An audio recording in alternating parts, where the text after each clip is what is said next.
Holy shit, I didn't see you there. Listen, welcome back to the very, very best no bullshit podcast for contractors. You read the title, you know why you're here today, and we're talking about how you literally could be fucking yourselves if you're not doing change orders properly. It's true.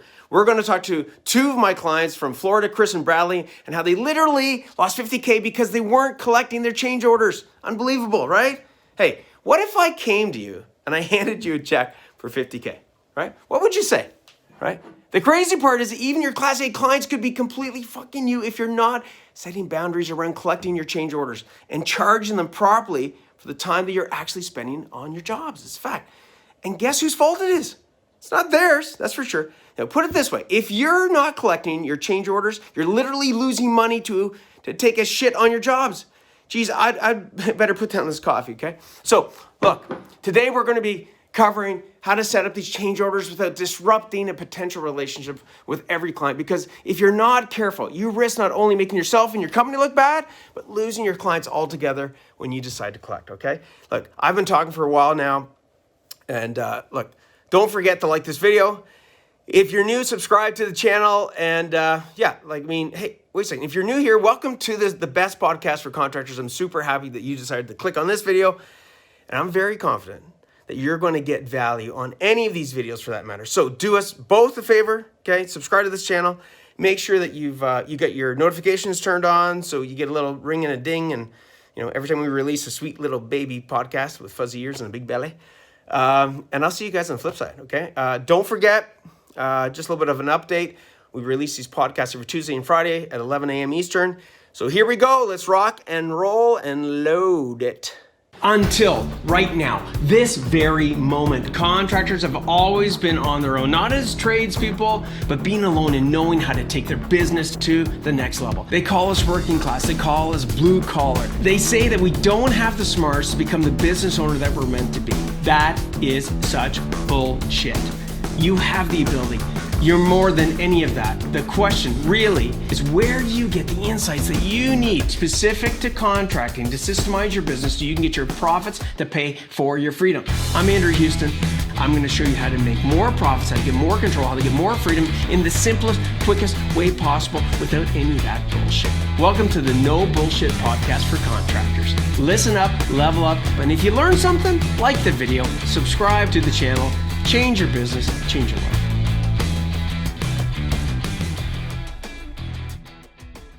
All right, everybody, welcome to the No Bullshit Podcast for Contractors. This is an interesting episode, I got to say, probably in a couple of different ways. One, I'm outside freezing my ass off, and I don't know why I came up with the idea of doing that, but anyways, it's all about trying new things, different things, and I don't know, it's different, right? Different is good. So I got my bros here. These guys here have doubled their profits. We got Chris, we got Bradley. I'm going to get the boys to introduce themselves. Not only have they doubled their profits, they've gotten the ability to improve their cash flow. I'm going to tell you how they did that really easily, how they went about increasing their pricing easily. So we're going to talk about some of these things that they were able to do that they never even thought that they could do, or never even thought of actually doing them. So let's get rock and rolling. I've also got my right-hand man, Rick, here with me. He's head of our coaching department. He kicks ass, rocks the house, and he's not the only reason for their results, but he's a big part of it. So let's get things cooking. So Chris, tell me a little bit about your business, dude. What do you guys do? What's the name of your business? Give me the lowdown. All right. Well, we are AVH Plumbing LLC, CFC 1430615. Out of Sumter County, Florida. That's in the U.S. of A. for you Canadian folk. Love it. Okay, love it. And I see that you guys got all dressed up for us today. It's awesome. Yeah. Well, it's Florida, so it's like 80-something outside right now. Isn't it interesting? And we got dressed up as well. I'm wearing a goddamn winter jacket, and you guys are in tank tops. That's awesome. Yeah. So, all right. So, Rick, let's go through this. What do you think is, Rick, the first thing that you guys started working on with the boys? Billing. Deposits. Okay. They're plumbers, they're not bankers, so they were actually bankrolling their clients by allowing them to take too long to pay. Guys, everybody listening in, ask yourself this question, okay? And I'm going to get, Chris, I want you to pipe in here, and Bradley in a second, but ask yourself this question. Grab your accounts receivable. Before you do that, write down your top 5 Class A clients. And Class A, what's that mean? Class A, in my world, in the PFC world, is awesome. Class A is awesome. Class B client is basic. Class C's can't deal with, and Class D is dead beats. So ask yourself, who are your top 5 Class A's? Then I want you to print out your accounts receivable, and I want you to see where they sit on that sheet. And what's the point of this? Too many times we think that what defines a great client is somebody that treats us well or is nice to us. But if the reason they're treating us well is because they're using us as a bank, that's not a good thing. So let's get into this. So Chris, tell us a little bit about what you guys were, what it was like before you started looking at this new, approach with, that Rick brought to the table with you. Well, most of the time our accounts receivable would be at like 45 days after services are rendered before we receive payment.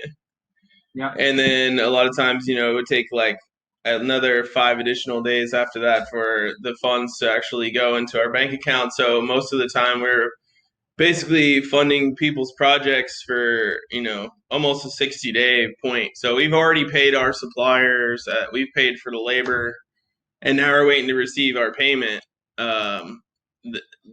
Really, our business would have failed had we not had so much damn money. To be honest with you, we basically were at this point where when we met you guys, where we're like, I think this is might be a problem. You're like, yeah, this is a problem. How do we fix it without getting rid of these clients that we love dealing with? And the answer was to be courageous and what's another word? It's your term, Rick. What was it? What are the two? Courageous and empathetic. All right, which we did. So we did that, and we started basically saying, asking for our money sooner. We just send reminders through our QuickBooks, which was another thing. Like, we got all our invoicing and data now coming in through QuickBooks, and before we were using Wave in QuickBooks. So it got confusing because we had certain clients on QuickBooks, certain clients on Wave, and we were paying double merchant fees. There was a bunch of stuff related to business that we're just good plumbers, you know what I mean? So that. Let me just say something on that point. Anybody listening in, don't think that you can't apply these strategies. You might need some help, say from us, for example, or somebody else. Definitely don't do it alone. But everything that Chris and Bradley are going to be covering off today, guys, it's not impossible. Okay, I don't know how many more podcasts you would have to listen to actually go, okay, I think I'm going to try this out. But guys, pick one thing as we go through this. Anybody listening in, just pick one thing. Okay, apply my ICE ICE acronym. Right? What's something that's going to have the biggest impact? So think about, as Chris and Bradley are talking, what's one thing that's going to have the biggest impact? That's the I in ICE. What out of those things do I have confidence on? That either I can do it or my team can do it. Or number 3, and number 3 is what's going to have the least amount of effort. So what's going to have the greatest impact? Things, that we have confidence that we can make it happen. And that's going to be the least amount of effort. So think about that, because I want you guys listening in on this to get something out of this, not just to be using it for procrastination, okay? So what impact did that have, man? When you started doing that, what impact did it have on your cash flow? Massive impact. So before, our cash flow would be aging around $60,000 normally, and now it's down to aging about $20,000 usually aging in it, and so it's cut it down to a third of what it was. So I mean, what's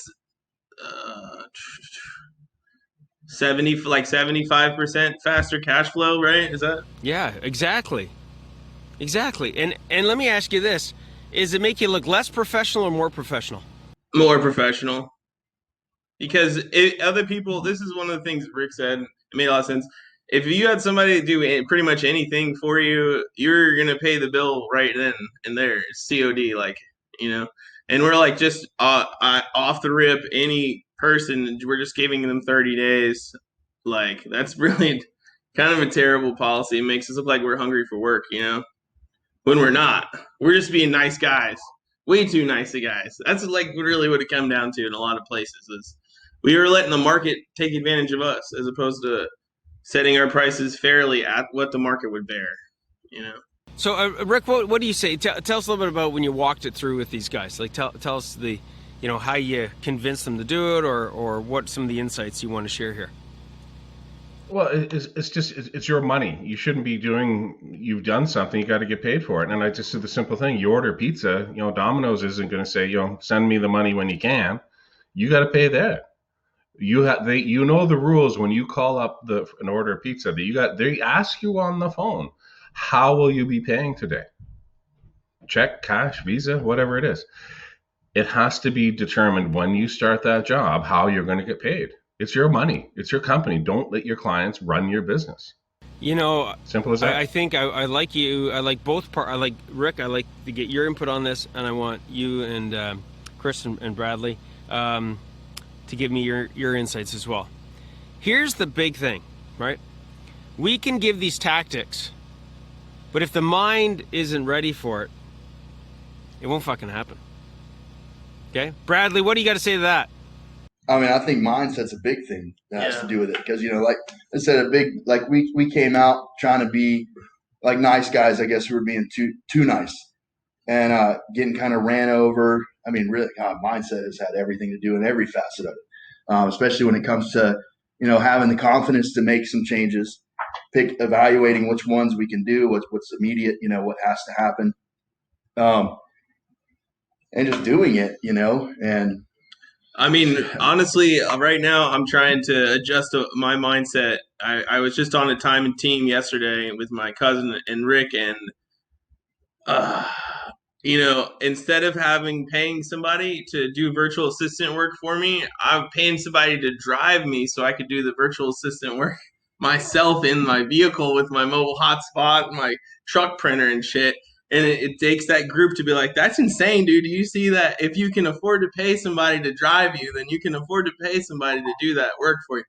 But like the control, like letting go of control is a big problem. Like he and I, both our mindsets always operator.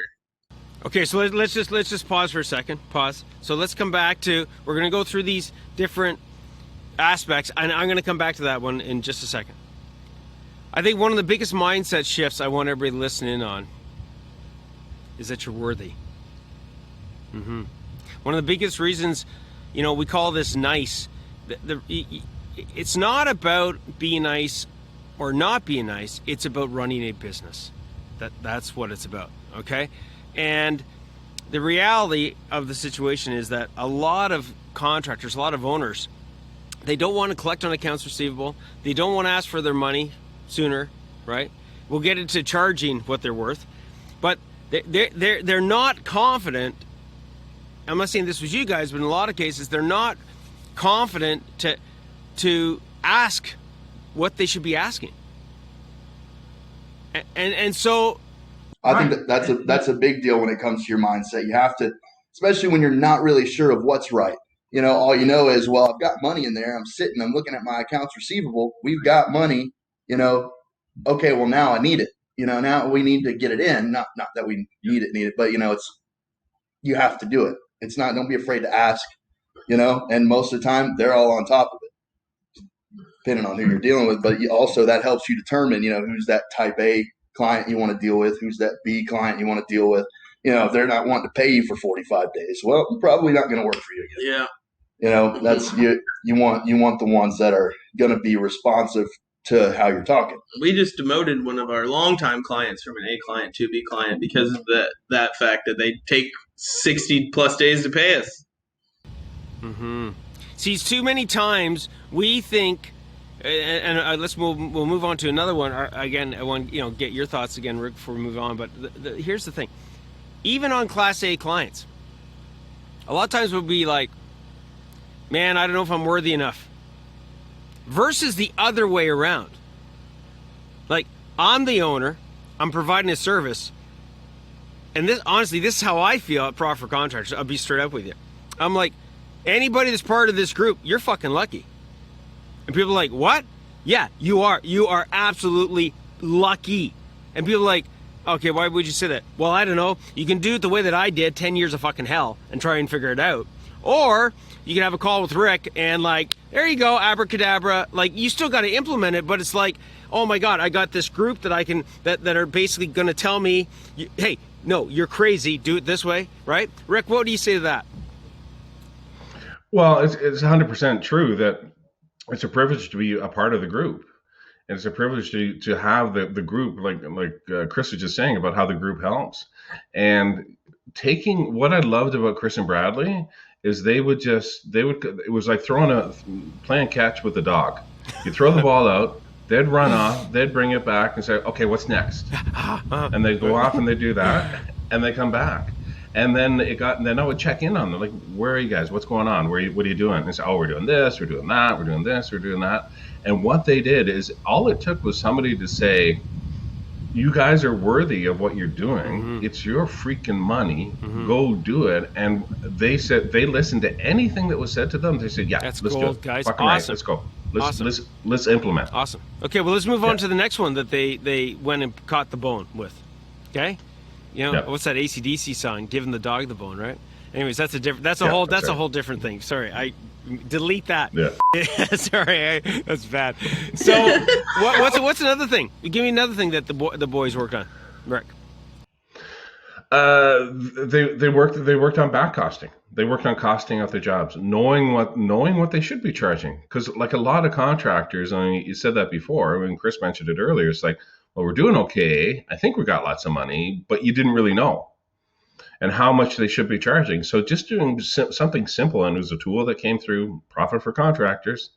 Put your numbers in, spits out a result. It was like, and so how eye-opening was it doing the back costing? Super big eye-opening, because we, in that process, figured out that we're somewhat in that 80-20 club, where like 20% of our work is most of our profit is at, and 80% of the work that we're doing is like wheel spinning, you know. So, but beyond that, we now know exactly what we can charge and still make money on a margin, and then what we can make in excess of that, because we took that information and paired it with market research information and financial. Okay, pause just for a sec. Keep that.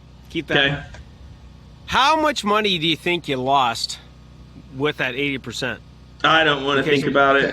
To be honest with you, bro. I don't. No. Seriously, people on this call, I'm serious, dude.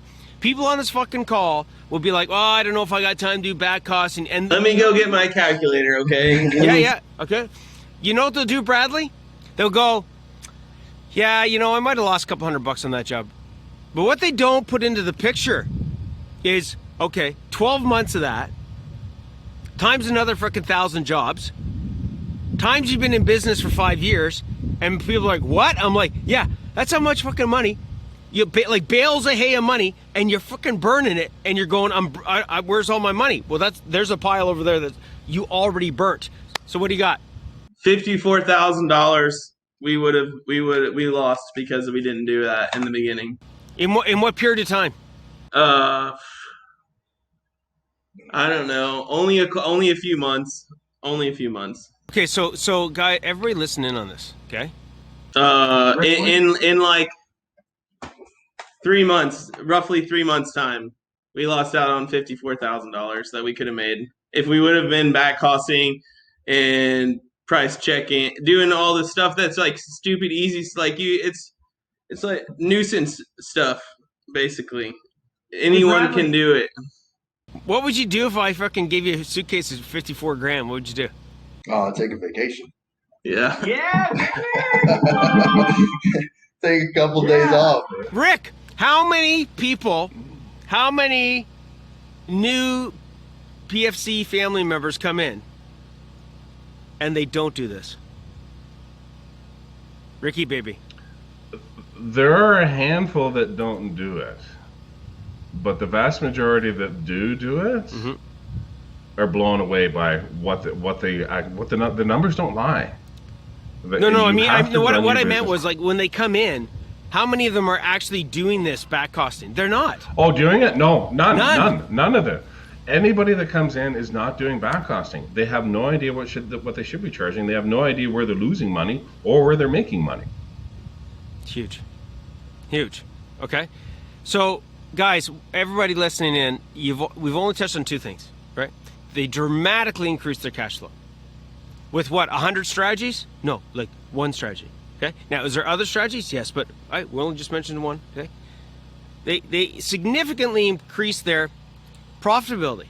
They significantly increase their ability to say who to say no to, what jobs to say no to, right, boys?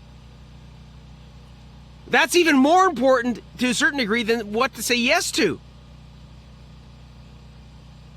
Would you agree? Yeah, definitely. Because the bids that we do, even commercial construction bids that we're winning now, okay? Yeah.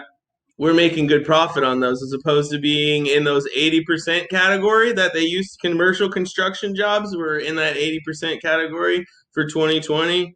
For 2021, it's not going to be an 80% category, damn it. Those jobs are going to be where they're going to be profitable. And I can already see it. We just started a big one. And the numbers on it look really good right now, based on my simulations. Okay. Do you hear what he just said, everybody? Rick, what? Oh, I tell you what, I wish I could just do a Vulcan mind melt to people. The numbers look really good. Yeah. He already knows before he even starts the job. Yeah. Oh my God, guys! And guess what? If you do not do back costing, everybody says job costing. Well, you see, there's a term. It's my own little term that I look at. Job costing is when you're looking at a job and you're going to cost it. Okay, it's basically a form of like quoting, right? Hey, I'm going to get ready. I'm going to quote this job. I'm going to job cost it. Back costing. The reason that words are so important is because it gets us to look what, not that way, back, to make sure that you're on track to things, to make sure that the job went as you quoted it. So guys, what are some of the specifics? Like, even just give me a couple of specifics of, so one thing was certain types of work weren't profitable, but where were there other leaks of profit when you started doing back costing? Would you guys change orders? Change orders. Yeah. Say that again. Change orders. Change orders. I love it. Okay, Rick, what's he talking about? Changes to the scope of work on a job. All of them. And how many? Every contractor on here listening, they've eaten at least a handful of change orders in their career. We talked about it. We did this. You leave the change orders to the end. Well, I don't have any money left in the budget to pay for those. And I loved how Chris and Bradley described change orders as they went from a scope of work to an emergency situation. Elaborate. And how to deal with them. Well, you guys pick up on that. So how your attitude towards a change order, how did you perceive it? Okay, before PFC, our mentality was twofold. One, if it took less than an hour to do then fuck paperwork on it, right? Number two, right? Yeah, okay, look at number two. All right. Yeah, exactly. Number two was if we hadn't done the work yet and they wanted to change it, and it didn't cost any extra man hours or in material, then we didn't charge them for it. So we don't do either of those things anymore. Now, why do you think your mindset was like that? We were old school, bro. That's old school, I guess. I don't know. Yeah. That's what we were taught by the people that taught us how to plumb. Yeah, it's like if it's something you can do, just do it. Yeah. But that's not. I mean, especially as a business owner, that's not the way you do things. Mm-mm. So I'm gonna spend my time, even if it's not spending more time. You're still breaching your scope of work. You're still changing the contract. You also got to reorder material. You got to reissue prints. You got to get your lead guy back. Hold on. Breaker. Hold. Wait. Sometimes on these podcasts, we do a coaching session. Hey, Rick. Sometimes we have a little coaching session. That means if I hear something and I catch it, I'm gonna fucking coach you on it. Is that fair, Brad? Go for it. Bradley? Okay, here we go. You said, I'm gonna take the time to do the paperwork, whatever it takes. Dude, that change order needs to include the fucking time it takes you to do the paperwork. Yes, of course, and that's So what you're I say. getting paid for the paperwork. Yep, and that's why I say, like, even if it's an hour, if it's something that's not adding man hours to the job, those are all the things, ordering different parts, having to get your lead guy back, you doing the paperwork, sending the emails, communicating what needs to happen, and getting the print signed off on. All that's billable, all of it, and that's something everybody that listen. So, like Rick, elaborate on that. Elaborate. Like, why am I making that such a big point? Because it changes the scope of the work. It changes the timeline. I mean, and how often have you come back? You're trying to wrap up a job. You're getting close to the end, and the GC or the homeowner or the plant manager comes to you and says, "Why aren't you finished?" Well, hold on, pal. You added this to the job. Remember the change order that you signed, and remember that you said it's going to extend the finishing date. You have to. It's managing expectations, letting them know it's not just time, but it's money. It's money and time. And that's what changes. It changes everything. Yeah, and you get the opportunity to outline in your change order that's what it's being built toward. Yeah. And again, it just goes back to the confidence thing in doing it. It's here. It is. This is what needs to happen. And if you know what you're doing and you're just confident about it, usually there's not a big issue. They'll talk and they'll want to say their piece, but this is what it is. We signed a contract. We're going to move forward. And we weren't doing that at first. I mean, I can't tell you how many thousands of dollars just came from change orders that we just said, okay, let's do it, because that's how we were taught. And going through this process. And 100%, Bradley, and it comes back. Yeah, Yep. It comes back to mindset. It comes back to confidence. And because you're talking, I'm a contractor. I'm a licensed plumber, GC. So I get where you're coming from. How many times have you said no problem, it's okay, because you didn't have the confidence to say no. Hold on a second, that's going to cost you more. Yeah, and it's their job. It's their job to try to not have to pay that. So I mean, that's just as much as your job to push it. They're going to give you pushback, but the name of the game is, you got to pay. Here's what I want. Yeah, I want everybody listening in to ask yourself this question. If you can't value your time, that's including change orders, because it's your time, your team's time, right? If you can't value that, how the fuck are you to expect your clients to value you? Okay. They can't. You're actually teaching the clients, even if they were a Class A. Say a Class A was used to paying change orders. Honestly, let's think about this. Your competition, the last contractor they had was, put a contract in place. Any change orders, they would go and apply these change orders. Now, contractor comes. He's now dealing with you guys or somebody new.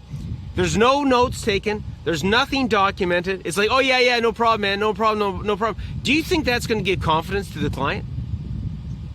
No. No, man. Versus, here's what we got scheduled. Here's how much time's been allocated to here. Oh, you want this done and this done? Okay, now let's be clear. That's going to change not only the scope of work, that's going to change the time frame. Now, everybody listening, if you don't track this stuff, you're never going to get what you're worth, and you're never going to be able to truly control your capacity. Why do I say that, Rick? What's change orders have to do with capacity? How much work you can handle. You're actually adding another job inside of a job. So you think you're okay to handle the job that you've got scheduled coming Monday, but if you don't take into account that this stuff is happening with a change order, you're not going to be able to do it. And this is why change orders are so important. It's not just the job that you're working on, it's the other jobs that are pending or the other jobs that are going on as well. It affects everything. That's why they cost so much more. It's a domino effect. So you may think, yeah, it's a little bit of work, but hold on a second. I got to arrange to have the scaffolding around for an extra 5 days. I got to arrange to have the Zoom boom or the scissor lift held up. I got to arrange for the porta potty, whatever it is. It extends everything. I It's got a to tell the domino other ripple customer that effect. we're supposed to start in 2 weeks. I got to verify to Right. see if they're okay that we delay, because all these change orders have added up over the last month to a fucking extra week, and now we fucking delayed that customer a week, and now he's a Class A, and now we're losing a Class A. Like, guys, am I right, Bradley, Chris? Oh yeah. Yeah. And if you don't have a hold of it, especially if the scope of the job is really large, if you don't take a hold of it early, it's going to fall to pieces. And you want to make sure that you don't fall to pieces. If that contractor, that GC wants to do some stuff that's messed up, make sure that you're not falling short. And, that's where the whole financing their job comes. Yeah. You can start financing their job really quick. We did that. Especially as a skilled trade, plumbing, electrician, all that. You'll be financing that shit really quick. Totally. By the way, I had different terms, just to let you know. I don't know if you went through this at all, Rick, or I had very different terms for change orders when I was building automation lines. They had 14 days to pay that sucker. Yeah, no, we do cash on delivery, COD. Yes. See, that's even better. Perfect. And then also, it's if you just want me to issue one, it's $500 because I'm gonna have to make drawings and what I got documentation alone. On my end to cover my ass because I'm the license holder. It's $500. As soon as I took that mentality with people, only the people that seriously wanted to make changes even brought it up to me again. You know, it's interesting. I'm having a flashback. I'm not recommending that anybody does this, but I'm just going to give I just got to tell this quick little story just to tell. So I used to work with this, we used to have a client, and he did a lot of jobs for the government. He also did a lot of, private jobs and stuff like that. And I said, okay, well, let's start doing some job costing. So we looked at the government jobs, and he's like, oh, fuck, I'm not doing government jobs ever again. I said, why? He says, well, it's too competitive. I got to go in at super low margins. I said, okay, just a second. I go, Daryl, what you haven't looked at yet is I separated all your change orders in a bucket over here from the fucking job you quoted. He's like, what? I said, yeah. I go, you're only making about 5 to 10 points on this part. Yeah? You're making 65 fucking points in this part. Oh, And the freaking the profits on this is 3 times that. He's like, no. I'm like, yes, dude. So keep tracking those change orders. Yep. Oh yeah. Right?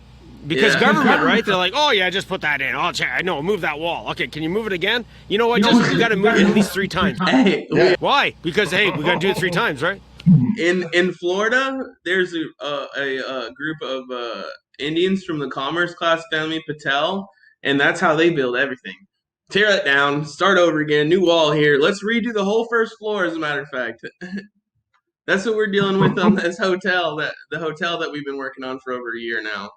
They have changed everything. I love it, man. The moral of the story is that he used to say to And me, they have paid to the nose for it. Right. The guy used to go, he goes, these fucking guys and these goddamn change orders. I go, yeah, now what are you going to say? Keep giving me the change orders, baby. Keep giving me change orders, right? There's money there. I mean, that's you'll probably, like you said, you're going to do better out of that. And they're going to happen on every one. If you pay attention and you read the contract and you know your scope of work, there is one. This last job, we had one day one change order. Yep. That's extra money we didn't plan on making. Ching, ching. You know what I mean? It's like just, you got to do it. Don't just say, oh yeah, man, don't worry about it. I'll take care of it. No, fucking go write that shit up, send it in. Well, you know what? I think it was you, Bradley, that said, or Chris. Anyway, either one of you. I'm sure you worked with the boys on this. Like Rick, it's so critical, right? That these guys and anybody else, when you're applying change orders, that you set it up at the beginning of the relationship. Absolutely. Rules of the game. This is a game. This is how we play. Yeah. Why is that so critical? Why is that so critical versus like partway through?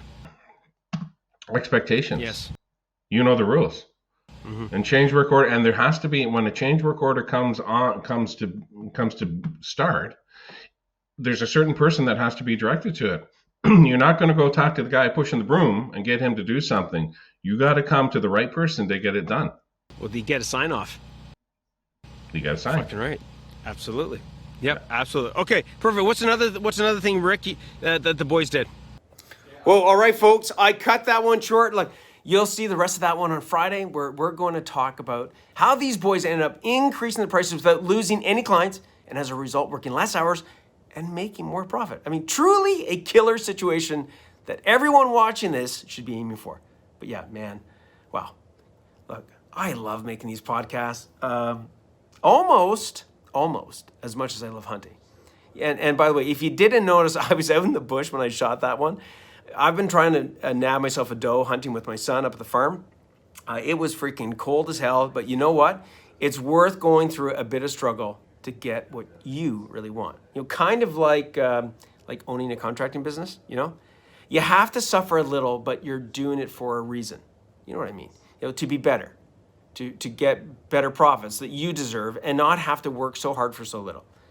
But you just can't go in blind and expect to get exactly what you're looking for, right? Dumb luck is not a good strategy. Like if I just went into the bush with rubber boots and a bright yellow jacket, do you think that I'd be able to kill a deer? I don't think even a freaking squirrel would fall for that.